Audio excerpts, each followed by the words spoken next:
OK, alors rapidement.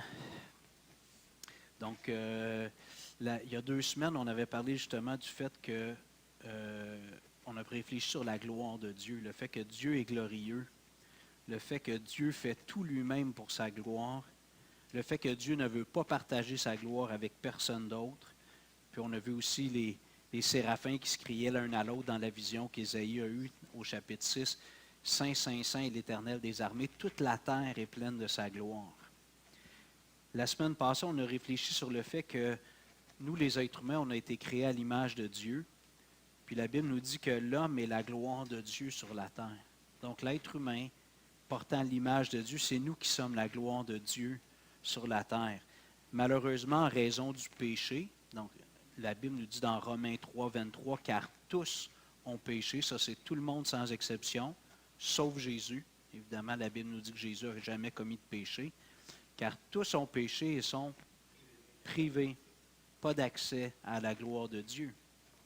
Moi, j'ai 2 images qui me viennent en tête, une qui est un petit peu plus peut-être colorée, mais j'ai l'impression qu'on est un peu comme des poissons, les êtres humains. C'est une image. Je ne suis pas un évolutionniste, inquiétez-vous pas. C'est comme ça, on a un poisson, puis à cause du péché, on est dans le désert. On est dans le sable. Fait que, tu sais, on va un certain nombre d'années, certains 3 ans, d'autres 30 ans, d'autres 90 ans, on va survivre dans le désert, mais on n'est pas dans notre environnement vital. On est en dehors de la gloire de Dieu.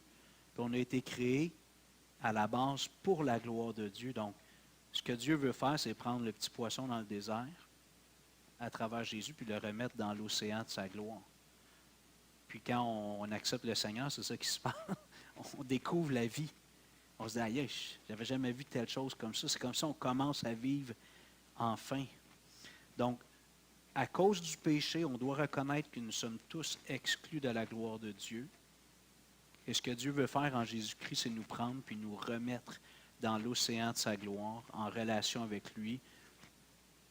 Puis notre vision de la vie, nos intérêts, nos motivations changent. On ne voit plus la vie de la même façon. Ce qu'on veut faire maintenant, c'est vivre pour la gloire de Dieu. Puis je vous avais proposé de voir notre vie. Dans la semaine passée, j'avais commencé ça, que ma vie soit une doxologie. Comme j'ai dit, des fois, on dit des mots complexes, on essaie de les expliquer. Si ça peut enrichir notre vocabulaire, tant mieux. Sinon, c'est pas grave. On entend plein de mots. Doxologie, alors j'ai une petite définition ici. Yo soy en la página una doxologia. Doxologia, ok. Doxologie. Une doxologie est une formule de louange employée dans la liturgie chrétienne. Là, c'est une définition formelle. Elle est en général exécutée en tant que finale de prière. Le terme doxologie vient du grec ancien doxa, qui veut dire gloire, et logos, qui veut dire parole ou discours. Donc, on pourrait dire qu'une doxologie, c'est des paroles qui rendent gloire ou des paroles de gloire. Alors que ma vie soit une doxologie, c'est-à-dire que tout au long de ma vie, que ce qui sort de ma bouche, bon, évidemment, il faut travailler, puis on a des discussions et tout, mais que je vois ma raison d'être, il faut que ma bouche serve à partager, à raconter la gloire de Dieu. Il y a certains psaumes, je ne suis pas allé chercher de référence, mais ça me frappait au début quand j'étais nouveau croyant, je disais les psaumes, puis on voit David qui dit « Je célébrerai ton nom parmi les nations », puis des choses comme ça revient souvent. Puis, bon, moi, j'étais dans ma petite tête de chrétien évangélique, dans la Nouvelle Alliance, puis je me disais, c'est frappant. David, lui, bon, nous, on dirait on veut annoncer l'Évangile, peut-être, mais juste de raconter ce que Dieu fait. Tu sais, avec nos collègues de travail, dans notre famille, on n'est pas obligé à chaque fois de présenter l'Évangile en 5 points, tous les détails. Juste de dire, hey, Dieu est bon. Qu'est-ce que tu veux dire? Dieu est bon. Bien, il est arrivé telle chose. J'ai vu la bonté de Dieu cette année dans le temps des fêtes dans ma vie. Ah, tu crois en Dieu, toi? Ben oui. Si jamais tu veux qu'on en parle plus, ça va me faire plaisir. Mais je voulais juste te partager que je trouve que Dieu est bon. Puis David faisait ça. Il voulait célébrer Dieu parmi les nations, devant toutes les nations. Alors, on avait vu 2 exemples à la fin de Romains 11. Alors, versets 33-36. Tournez pas, là, je suis dans le survol. Si vous voulez, allez-y, mais je déroule quand même. OK, je ne l'ai pas mis dans les notes. Romains 11, versets 33-36. Ô profondeur de la richesse, de la sagesse et de la science de Dieu, que ses jugements sont insondables et ses voies incompréhensibles. Paul, il est en train de louer Dieu, mais c'est comme un aveu lui, il est limité. Il dit, Dieu est tellement plus grand que moi que ses jugements sont insondables et ses voies incompréhensibles. Car qui a connu la pensée du Seigneur ou qui a été son conseiller? Qui lui a donné le premier pour qu'il ait à recevoir en retour? C'est de lui, par lui et pour lui que sont toutes choses. À lui la gloire dans tous les siècles. Amen. On voit que Paul, c'est un homme mature dans la foi. Puis dans l'épreuve, la plupart du temps, on le voit en prison avec Silas, puis au lieu de s'apitoyer, puis d'être aigri, puis d'essayer d'appeler son avocat, il loue Dieu en prison dans des conditions minables. Là, ici, à la fin de Romains 11, Paul vient d'exposer Romains 9, 10 et 11, 3 chapitres sur la place d'Israël et des païens dans l'histoire de la rédemption. Puis il dit, ça me dépasse tout ça. Tu sais, je peux le verbaliser, Dieu nous l'a expliqué, j'arrive à comprendre les choses, mais il dit, ses jugements sont insondables, ses voies incompréhensibles. Les mots disent ce qu'ils veulent dire. Les voies de Dieu, je ne peux pas les comprendre. Puis au lieu de s'aigrir puis d'être frustré parce qu'il ne comprend pas, il dit au verset 36, c'est de lui, par lui, c'est de lui, par lui et pour lui que sont toutes choses. À lui la gloire dans tous les siècles. Amen. Il est content. Il célèbre Dieu. Je ne comprends pas. Il y a trop de choses qui m'échappent, mais je te bénis. On voit un petit peu Job aussi à la fin de Job, hein? La même chose, là. Tout le long, il est aigri, il cherche à justifier, il ne comprend pas pourquoi Dieu permet cette épreuve-là dans ma vie pendant 40 chapitres. Puis là, à la fin, Dieu lui parle. Ouais, puis c'est ça. Là, il dit aïe aïe. Il dit avant, j'avais entendu parler de toi, maintenant mes yeux t'ont vu. Il se repent, puis Dieu le restaure. Il avait à apprendre cette grande leçon-là à travers des épreuves absolument abominables, atroces. On avait vu dans Éphésiens 1, juste rapidement encore, vous n'êtes pas obligé de tourner, Paul dit, béni soit Dieu, le Père, béni soit le Dieu et Père de notre Seigneur Jésus-Christ, qui nous a bénis de toute bénédiction spirituelle dans les lieux célestes. Et du verset 3 au verset 14, c'est juste une phrase dans le texte original, c'est une longue phrase, mais au verset 6, il dit que Dieu fait tout ça envers nous, il nous sauve, il nous adopte, il nous pardonne, il nous lave de nos péchés. Verset 6, pour célébrer la gloire de sa grâce, dont il nous a favorisés dans le bien-aimé. Au verset 12, afin que nous servions à célébrer sa gloire. Et au verset 14, lequel est un gage, en parlant du Saint-Esprit, de notre héritage pour la rédemption de ceux que Dieu s'est acquis pour célébrer sa gloire. Moi, j'aime ça aborder ma journée, dire aujourd'hui, c'est une fête. C'est une célébration de la gloire de Dieu. Puis quand je commence ma journée comme ça, je n'y pense pas tout le temps. Il me semble qu'il y a un gros soleil dans mon âme. Aujourd'hui, c'est une fête. Oh, là, je me lève, je sors du lit. Oh, aïe, aïe, aïe, aïe, aïe. Là, je dis, oh, oui, c'est vrai, c'est une fête. J'ai mal dans le dos, mais c'est une fête. Je pense toujours à Johnny Erickson, la femme qui était quadraplégique, vous vous souvenez, qui s'est cassé le cou en plongeant, je pense. Puis elle a témoigné toute sa vie de l'amour de Christ. C'est un témoignage formidable. Puis, non, elle n'est pas morte? OK. Puis, il y a peut-être 7-8 ans, elle a eu un diagnostic de cancer du sein. Puis là, ils l'ont interviewée. C'est une personnalité connue aux États-Unis, puis ailleurs dans le monde aussi. Mais ils ont dit, comment tu vois ça? Tu sais, tu as déjà eu une grande épreuve dans ta vie depuis ton adolescence, tu es quadraplégique. Ben, elle dit, c'est une occasion de plus pour rendre gloire à Dieu puis témoigner. Tu dis, wow, incroyable, hein? Moi, j'étais un piouet à côté de ces gens-là. Il m'arrive une petite affaire, une crevaison. Elle, quadraplégique, cancer du sein. OK, alors, je reprends un petit peu. Je suis toujours dans mon survol. Pagina una. La razón de ser humana. La raison d'être de l'être humain. L'être humain a été créé à l'image de Dieu. Je fais vraiment un survol rapide pour ceux qui n'étaient pas là. La Bible nous dit que Dieu crée l'homme et la femme à son image, à sa ressemblance. La Bible nous dit que l'homme est l'image et la gloire de Dieu. Sur la terre, c'est nous, malgré la chute, malgré la désobéissance, malgré le fait qu'on est privé de la gloire de Dieu, on transporte avec nous ce bagage-là, puis il y a un poids en quelque sorte. Nous devrions être des instruments pour manifester, exprimer, célébrer la gloire de Dieu. Le Seigneur avait demandé à Adam et Ève de se multiplier, de remplir la terre. Malheureusement, à cause de la chute, l'image de Dieu a été flétrie. L'image de Dieu s'est répandue sur la terre, mais froissée, chiffonnée. Puis le Seigneur nous promet, on avait vu dans Ésaïe 11, que le Seigneur va envoyer un jour un sauveur. C'est annoncé depuis le livre de la Genèse, mais dans Ésaïe 11, ça nous dit que la terre, lorsque le Messie va régner, lorsque Jésus va établir un règne permanent, donc là actuellement il y a un règne spirituel, mais il n'y a pas un règne matériel, ça nous dit que la terre sera remplie de la connaissance de l'Éternel, comme le fond de la mer par les eaux qui le couvrent.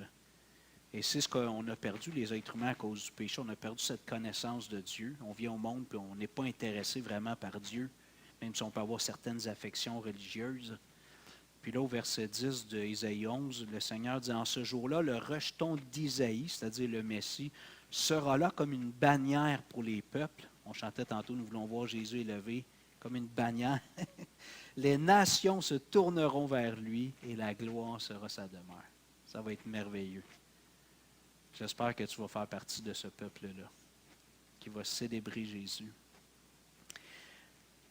On a vu que si on veut rendre gloire à Dieu, les chrétiens, on peut parler « Ah, Dieu est bon, il m'est arrivé telle chose, j'ai la santé, Dieu m'a aidé avec telle chose. » Mais comme chrétien, si on veut avoir que notre vie soit une doxologie, des paroles qui racontent la gloire de Dieu, il ne faut pas qu'on oublie le point central, c'est de parler de Jésus, de l'Évangile de Christ. Parce que Jésus est Dieu incarné. Peut-être vous vous souvenez, mais on avait dit que le mot gloire, si on veut prendre faire un parallèle pour expliquer c'est quoi la gloire, c'est la réputation, c'est le rayonnement, la radiance d'une personne ou d'un événement historique. Donc, c'est comme la lumière. Puis Jésus a dit, je suis la lumière du monde. Donc, Jésus est Dieu incarné. Donc, si je veux aider les gens à connaître, découvrir, puis embrasser, puis célébrer la gloire de Dieu, il faut que je parle de Jésus. Parce que je parle de toutes les autres choses qui arrivent dans ma vie qui sont très bonnes. Des fois, c'est comme des petites pierres qu'on met lentement pour arriver à parler de Jésus, pour arriver au point le plus important. Mais l'Église primitive avait fait ça. Dès les premiers temps, l'Église avait comme message central Jésus-Christ. Excusez-moi.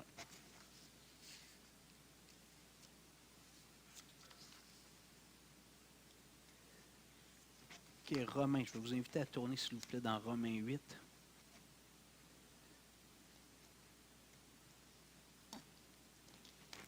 Página 2. Non, oui, si. Abajo, Romanos 8, 28. Romains 8, 28 à 30. On connaît bien ce passage-là. En tout cas, si on lit la Bible depuis un bout de temps, surtout le 28. Nous savons du reste que toutes choses, regardez pas dans vos Bibles, toutes choses, concours, bien. De ceux qui sont appelés sont. Puis ça nous fait du bien, hein, quand ça brasse, de se rappeler, OK, toutes choses concours. Puis on aime le dire à un frère, une sœur qui est éprouvé. Rappelle-toi, mon frère, ma sœur, toutes choses concours, bien sûr. Et quand ça fait mal, ah ouais, merci, je connais le verset, je connais. Mais moi, ce que j'ai réalisé, c'est que la définition de mon bien, c'est pas la même que celle du Seigneur. Pour moi, comme je disais la semaine passée, mon bien, là, c'est le confort, la santé, le confort matériel, une église fleurissante, des belles relations. C'est comme ça que je définis mon grand bien. Je suis heureux. Quand la vie est confortable, une couple de semaines au chaud, la mer, tout ça, ça, c'est mon plus grand bien dans ma conception humaine. Mais la conception de Dieu, c'est former Christ en moi. Mon plus grand bien, c'est que Jésus soit formé en moi, le caractère, la spiritualité, la moralité de Jésus. Et le verset 29 nous dit exactement ça. Romanos 8, 29. Oui, car ceux qu'il a connus d'avance, il les a aussi prédestinés à être semblables à l'image de son Fils, afin que son Fils soit le premier-né de beaucoup de frères. Voyez-vous, ici, on revient avec le thème de l'image. Au début, l'homme et la femme ont été créés à l'image de Dieu. Cette image-là a été comme chiffonnée, flétrie, peu importe le mot qu'on veut utiliser, dans Genèse 3 à cause de la chute. Cette image-là, on la porte en nous, mais elle n'est pas pure. est comme entaché. Puis, qu'est-ce que Dieu veut faire? Il les a aussi prédestinés à être semblables à l'image de son Fils. On ne parle pas de la physionomie, on parle de l'intériorité. Qu'est-ce que Dieu veut faire dans ma vie? Il veut former Jésus. Il veut former le caractère, la spiritualité, la moralité, la vision des choses que Jésus avait. Et ça, c'est mon plus grand bien. Alors, si moi, je veux que ma vie soit une doxologie, que je parle de la gloire de Dieu, bien, idéalement, je vais emmener les gens vers Jésus, au moins le présenter. On ne peut pas forcer personne, mais au moins dire, j'aimerais ça te faire connaître quelqu'un qui est merveilleux. Quelqu'un qui est la gloire de Dieu incarnée. Puis ce que Dieu veut faire, si tu veux venir à lui, t'abandonner à lui, c'est lui remettre ta destinée, lui donner les commandes de ta vie, puis lui va te mener dans la gloire, ultimement. Puis en attendant, il va te transformer de gloire en gloire, comme Jésus. On garde tous notre personnalité, mais notre spiritualité, notre moralité va être comme celle de Jésus. On va aller dans Jean 17, s'il vous plaît. Juan, página 13. Juan 17, en el centro. Jean 17. Versets 1 à 8. Juan 17, 1 à 8. Après avoir ainsi parlé, Jésus leva les yeux au ciel et dit, « Père, l'heure est venue, glorifie ton nom, afin que ton Fils te glorifie, selon que tu lui as donné pouvoir sur toute chair, afin qu'il accorde la vie éternelle à tous ceux que tu lui as donnés. » 13. Or, la vie éternelle, c'est qu'ils te connaissent, toi le seul vrai Dieu et celui que tu as envoyé, Jésus-Christ. 4. Je t'ai glorifié sur la terre, j'ai achevé l'œuvre que tu m'as donné de faire. 5. Et maintenant, toi, Père, glorifie-moi auprès de toi-même de la gloire que j'avais auprès de toi avant que le monde soit. 6. J'ai fait connaître ton nom aux hommes que tu m'as donnés au milieu du monde. Ils étaient à toi et tu me les as donnés, et ils ont gardé ta parole. 7. Maintenant, ils ont connu que tout ce que tu m'as donné vient de toi. 8.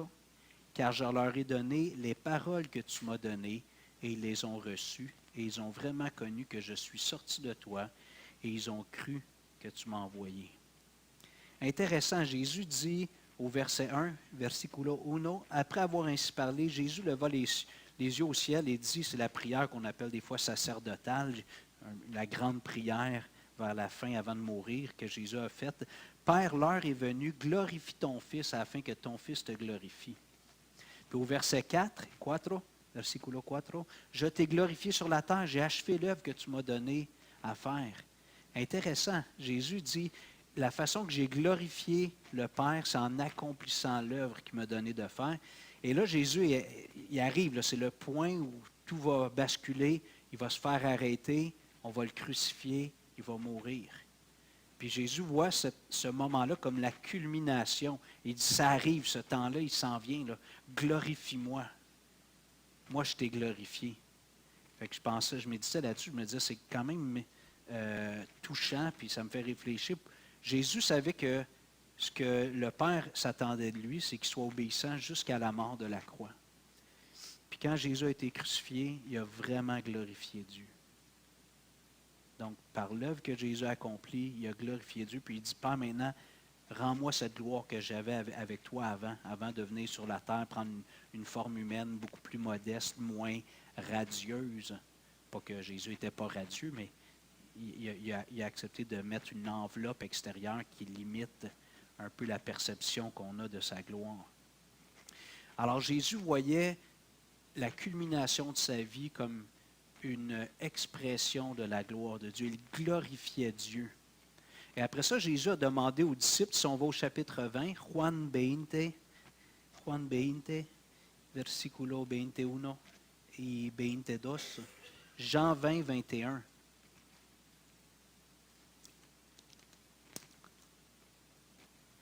Jésus leur dit de nouveau, la paix soit avec vous. Comme le Père m'a envoyé, moi aussi je vous envoie. Après ces paroles, il souffla sur eux et leur dit, « Recevez le Saint-Esprit. » Jésus dit aux disciples, et puis si tu te dis chrétien, chrétienne, tu es un ou une disciple de Jésus, il dit, comme le Père m'a envoyé, j'ai laissé la gloire éternelle, je suis venu sur la terre, j'ai fait connaître Dieu, dans le cas de Jésus, d'aller mourir à la croix, mais comme moi j'ai été envoyé dans une terre hostile, non accueillante, de la même façon, moi je vous envoie dans le monde, pour que vous soyez des gens qui cherchiez à raconter la gloire de Dieu, à faire connaître la gloire de Dieu. On a vu dans Jean 17 tantôt, Jésus dit, la vie éternelle, c'est de connaître Dieu. Et des fois, nous, on pense à la vie éternelle comme une vie qui ne finit pas, mais vous êtes d'accord avec moi pour dire qu'on peut comme survivre sans vraiment vivre. Vous êtes d'accord? Tu peux avoir une vie de misère où tu as juste hâte que ça finisse, tout ça. Ce n'est pas le sens qu'on donnerait de vivre, mordre dans la vie. Donc, la vie éternelle, ce n'est pas juste une vie qui ne finira pas, c'est une vie qui est remplie, qui est satisfaisante. Puis Jésus dit, pour avoir cette vie éternelle, c'est de connaître Dieu, de contempler Dieu, d'être émerveillé par la personne de Dieu, émerveillé par tout ce qui nous échappe de Dieu, puis après ça, de le raconter à d'autres personnes, de parler de Dieu. C'est ça, la vie éternelle. Connaître, puis ça ne finira pas. C'est quelque chose qui... si Dieu est l'éternel, celui qui n'a pas de fin, bien, toute l'éternité, on va être en extase à découvrir Dieu. Je ne sais pas trop comment ça va marcher, tout ça. L'éternité à découvrir Dieu. Imagine un océan sans fin. Moi, j'aime l'eau, là. J'aimerais être un dauphin, des fois. Puis, ou de respirer sous l'eau. Puis explorer les fonds marins, les couleurs, les poissons, la diversité. Imagine, sans fin. Ça ne finit pas. Tu penses que tu as bientôt fait le tour. Ben non, ça continue. C'est ça, la vie éternelle. Mais c'est centré sur Dieu. Ce qu'on découvre, c'est Dieu. Puis Jésus dit, comme le Père m'a envoyé à être une manifestation de sa gloire, Jésus était une manifestation parfaite de Dieu dans un corps humain. Il dit, moi aussi, je vous envoie. Je veux que tous les jours, votre vie soit une célébration de la gloire de Dieu. Puis si on veut faire un travail efficace, on peut commencer par parler des bontés de Dieu dans plein de domaines, mais il faut à un moment donné parler de Jésus. Parce que sinon, les gens vont juste comme dire, hey, c'est cool, j'aime votre mentalité, vous autres, à l'Église Renaissance, vous êtes des gens optimistes, Dieu est important. Oui, mais il faut que toi aussi, tu empruntes le chemin. Jésus a dit, je suis le chemin, la vérité et la vie. Nul ne vient au Père que par moi. Il n'y a pas d'autre façon d'aller à Dieu. Tu veux être pris dans le désert puis réintégré dans l'océan de la gloire de Dieu, il y a juste une porte, c'est Jésus. C'est ça que Jésus a dit, comme je dis aux gens, si tu n'es pas content avec ça, tu t'arrangeras avec lui. Moi, je veux juste rapporter ses paroles. Il a dit, je suis la porte de la bergerie, il n'y en a pas d'autre. Il a dit, je suis le bon berger, je suis la lumière du monde, je suis le pain de vie, je suis le chemin, la vérité et la vie. Il n'a pas dit, je suis un chemin parmi les 4 grandes religions. Il a dit, je suis le chemin, je suis une vérité parmi 6. Non, je suis la vérité et la vie. Et des fois, j'aime dire aux gens, quand les gens commencent à réfléchir, ils disent, ouais, mais nous autres, c'est facile. Au Québec, on a un arrière-plan dans notre histoire avec l'arrivée des Européens judéo-chrétiennes. Fait que, tu sais, pour nous de dire que Jésus est la vérité, le chemin, ben moi, j'aime dire aux gens, écoute, il y a bien plus de chrétiens en Afrique, probablement en Chine, c'est plus clandestin, beaucoup moins vécu au grand jour. En Asie, il y a bien plus de chrétiens là-bas qu'ici. Fait que nous autres, on a peut-être un arrière-plan, quelques siècles de judéo-christianisme. Mais on va dire de quoi, il y a beaucoup de gens au Québec qui ils connaissent le nom de Jésus, mais ils l'utilisent mal. Alors, ils ne le connaissent pas. Ils connaissent son nom, là, quand ça ne va pas ou quand ça va bien, je ne sais pas, ils l'utilisent à tort et à travers. Qu'est-ce que l'Église naissante faisait? Donc, je saute un petit peu, mais l'Église naissante faisait ça. Ils prêchaient Christ. Dès qu'ils reçoivent le Saint-Esprit dans Acte 2, lors de la Pentecôte, ils se mettent à parler des merveilles de Dieu dans différentes langues. C'est un miracle ponctuel qui arrive. Mais après ça, Pierre il se met à prêcher. Puis si on regarde son message, qu'est-ce qu'il fait? Il arrive à Christ. Puis il dit, vous avez fait mourir cet homme-là. Là, les gens à la fin, ils disent, que ferons-nous? Ils sont touchés. Hommes, frères, que ferons-nous? Pierre leur dit, repentez-vous et que chacun de vous soit baptisé au nom de Jésus-Christ pour le pardon de vos péchés et vous recevrez le don du Saint-Esprit. On a parlé déjà de démêler le baptême d'esprit puis le baptême d'eau. Mais Pierre, il dit, t'es touché, repens-toi, accepte Christ, fais-toi baptiser, vis la vie nouvelle. Qu'est-ce que Paul priait alors même qu'il était en prison? Colossiens 4. Colossiens 4. Página 4. Colosenses 4 abajo. Je vais rapido. Colossiens 4, 3 et 4. Qu'est-ce que Paul demande? C'est une des épîtres de prison qu'on appelle. Paul est en prison, Colossiens, Éphésiens, Philippiens, Colossiens. Priez en même temps pour nous, afin que Dieu ouvre la porte et qu'on sorte de prison. C'est ça que ça dit? Colossiens 4, 3. Colossenses 4, 13. OK, il dit, priez en même temps pour nous, afin que Dieu ouvre la porte de la prison et qu'on retourne chez nous. Non. Que Dieu ouvre une porte pour la parole, en sorte que je puisse annoncer le mystère de Christ pour lequel je suis dans les chaînes et le faire connaître comme je dois en parler. Paul est en prison, puis sa préoccupation, ce n'est pas de sortir de prison. C'est de s'assurer qu'il continue à évangéliser, même en prison, que Dieu ouvre des portes. Moi, comme je vous dis, je n'y arrive pas à achever. J'étais un piouet à côté de l'apôtre Paul, Johnny Erickson.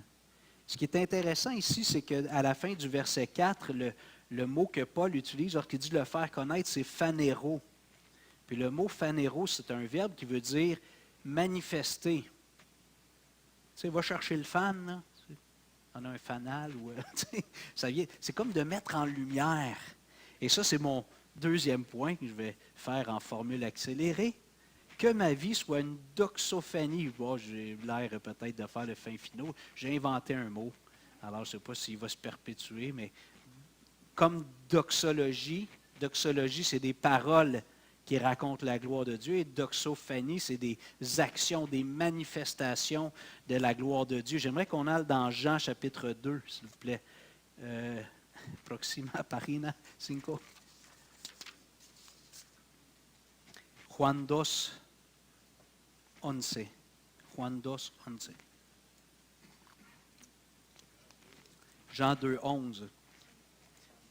Premier miracle que Jésus fait à Cana. Gros mariage, il n'y a plus de vin. Sa mère a dit, fais donc quelque chose, mon petit gars.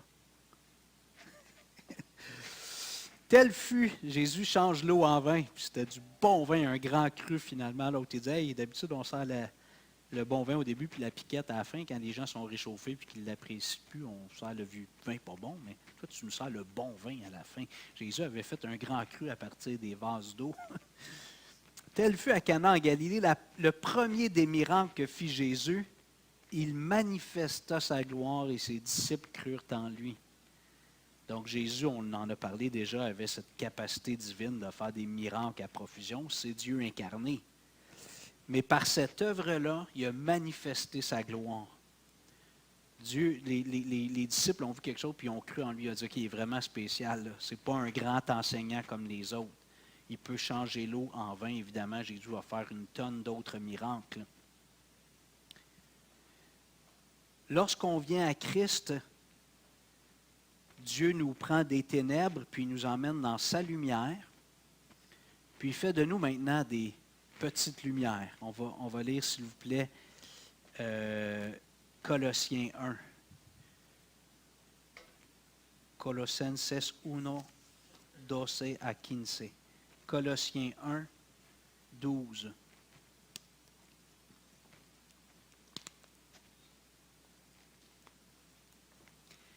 Colossiens 1, 12. Colossenses 1, 12. Rendez grâce au Père qui vous a rendu capable d'avoir part à l'héritage des saints dans la lumière.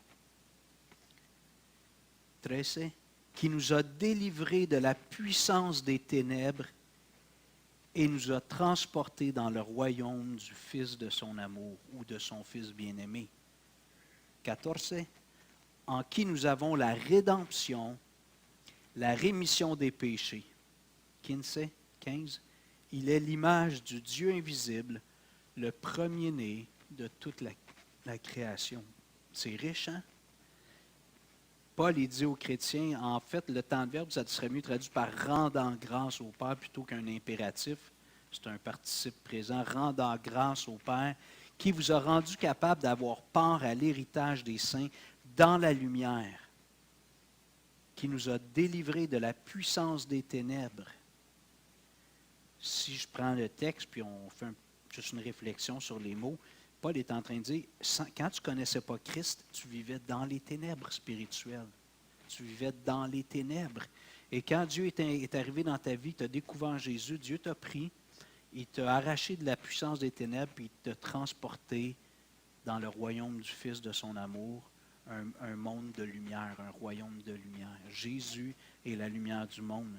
Puis ici, le texte nous dit, au verset 14, « En qui nous avons la rédemption. » Et c'est là que je crois qu'on doit faire attention, entre autres avec ce qu'on fait avec Chapi Chapeau puis les bonnes œuvres qu'on essaye de faire. Ce n'est pas juste de l'activisme puis des belles valeurs morales. Vous comprenez?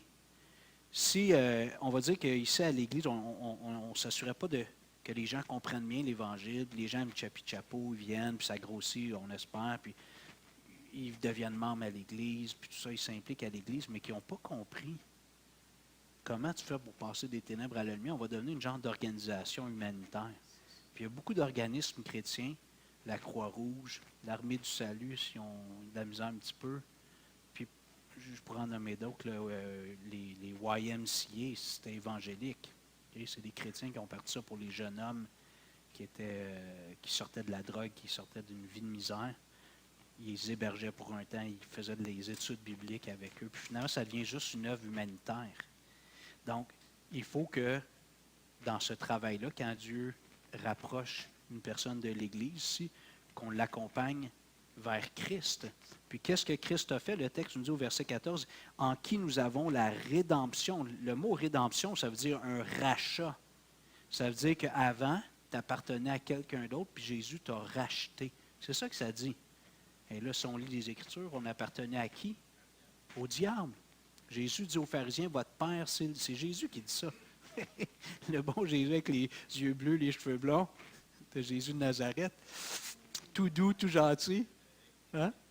Le beau Jésus, mon doux Jésus. Il dit, votre père, c'est le diable. Alors, Jésus nous rachète de cette ancienne affiliation. On était, en quelque sorte, contrôlés inconsciemment. Puis en passant, le diable, ce qu'il veut, c'est que les gens ne sachent pas qu'il est là. Imagine, ton ennemi, il te fait du tort tout le temps, mais il arrive à le faire croire qu'il n'existe même pas. Une taupe.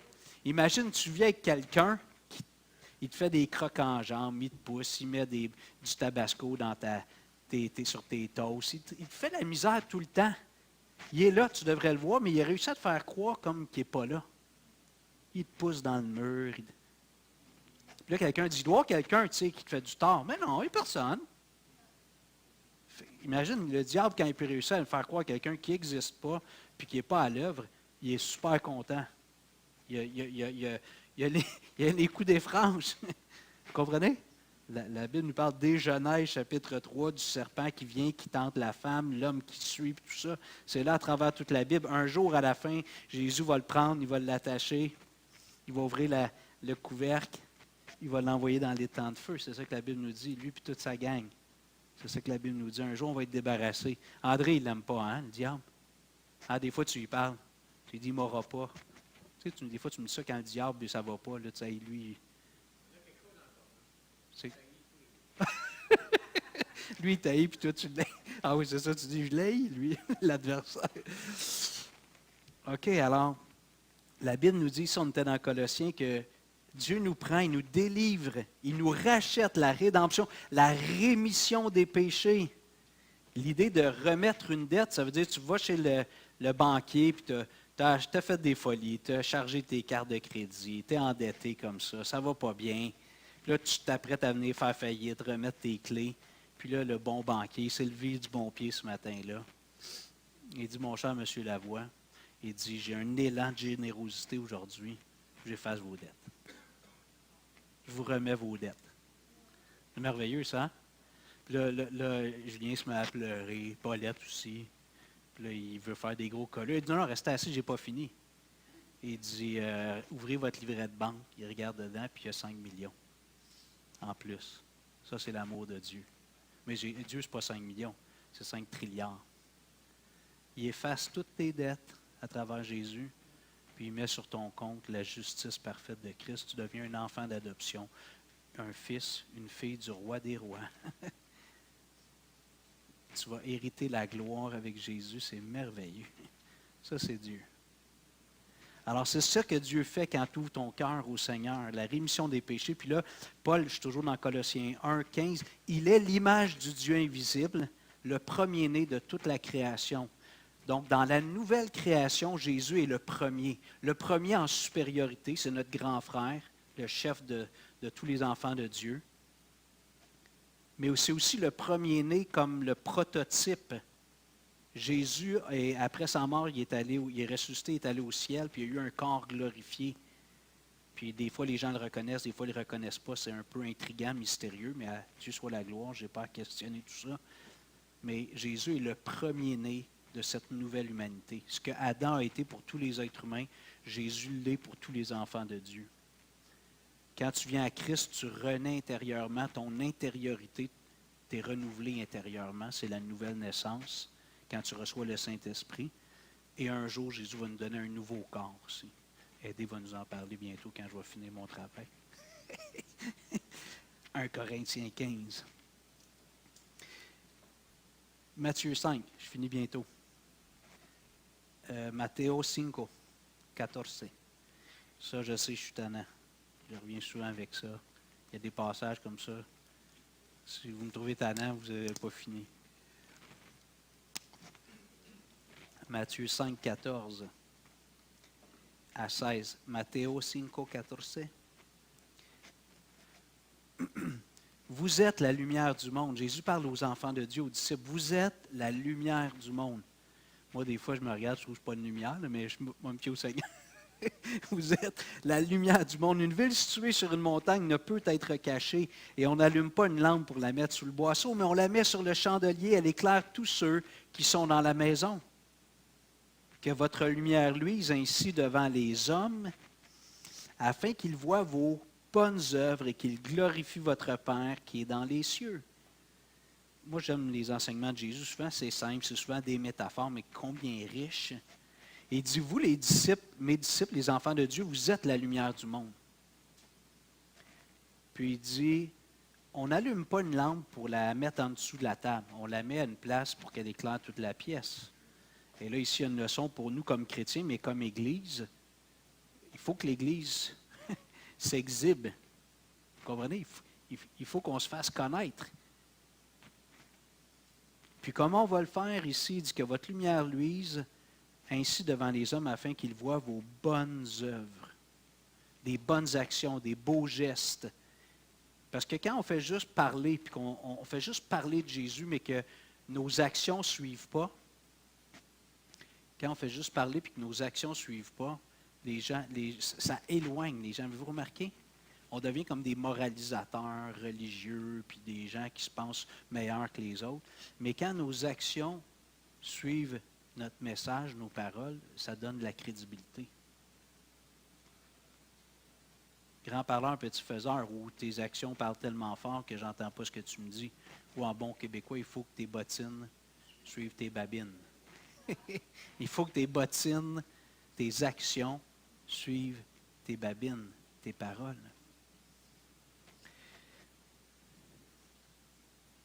Alors Jésus nous dit ici que c'est par nos œuvres. J'ai insisté tantôt, il faut un moment donné quand quelqu'un chemine, si quelqu'un dit, je vous aime, vous autres, l'Église renaissante, je suis bien avec vous, les chants, vous êtes gentils et tout ça.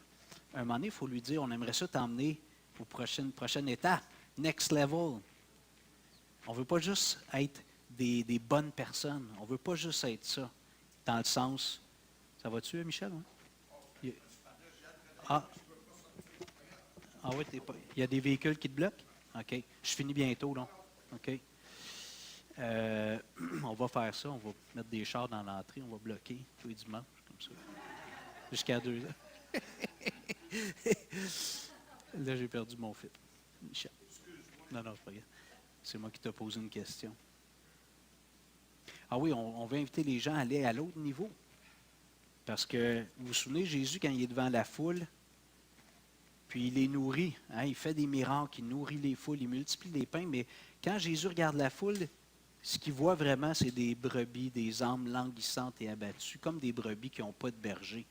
Jésus voit le besoin spirituel. Puis là, il dit, la moisson est grande, il n'y a pas assez d'ouvriers. Priez Dieu, le maître de la moisson, d'envoyer des ouvriers. Puis après ça, il envoie les disciples. Alors, le besoin fondamental de tout être humain, c'est de rencontrer Dieu. D'être pris du désert, puis d'être introduit dans l'océan de la gloire de Dieu. Mais souvent, on ne le voit pas, ça. Puis souvent, surtout si on est éprouvé, on a besoin d'aide financière, les choses ne vont pas bien. Bien, souvent, c'est nos besoins physiques immédiats qui nous obnubilent, qui prennent toute notre attention. Alors, Jésus savait ça, il guérissait les gens, il faisait du bien, mais en bout de ligne, ce qu'il voulait, c'était que les gens se reconnectent avec Dieu. Parce que même quand ça ne va pas bien matériellement, si tu es connecté avec Dieu, ça peut aller très bien dans ton âme. Mais si tu n'es pas connecté avec Dieu, c'est le désespoir, les gens s'enlèvent la vie, ils demandent l'aide médicale à mourir, toutes sortes de trucs comme ça. Je termine avec une parole de Jude Parinaseis Abajo. Jude 1, il y a juste un chapitre dans Jude. Versets 24 et 25, 24, 25. Or, à celui qui peut vous préserver de toute chute et vous faire paraître devant sa gloire irréprochable et dans l'allégresse, à Dieu seul, notre Sauveur, par Jésus-Christ notre Seigneur, soit gloire, majesté, force et puissance, dès avant tous les temps et maintenant et dans tous les siècles. Amen. On peut se lever pour prier. Seigneur Dieu, je te prie que 2024 soit une année où je vais redoubler d'efforts pour me concentrer sur ta gloire, que ma vie soit une doxologie, que je parle de la gloire de Dieu, particulièrement à travers Jésus, la gloire de Dieu manifestée en Jésus-Christ, que d'autres personnes puissent venir à Jésus pour passer des ténèbres à la lumière, être emmenés dans le royaume du Fils de ton amour. Je te prie, Seigneur, que ma vie soit aussi une doxophanie, une manifestation par mes œuvres. On le fait là à l'Église, entre autres avec Chapi Chapeau depuis 1 an. On manifeste ta gloire. On s'est fait des petits caucus. Des fois, il faut faire attention. Des fois, on est fatigué, on est tendu. Garder une attitude décontractée. Qu'on ait du plaisir à travailler ensemble. Et que les gens voient l'amour de Dieu parmi nous. Seigneur, je te prie pour l'Église Renaissance que tu nous aides en 2024, dans nos vies personnelles, puis dans notre vie corporative, notre vie d'Église, qu'on puisse être une doxologie et une doxophanie de ta personne, de ta gloire, Seigneur. Au nom de Jésus. Amen. Merci.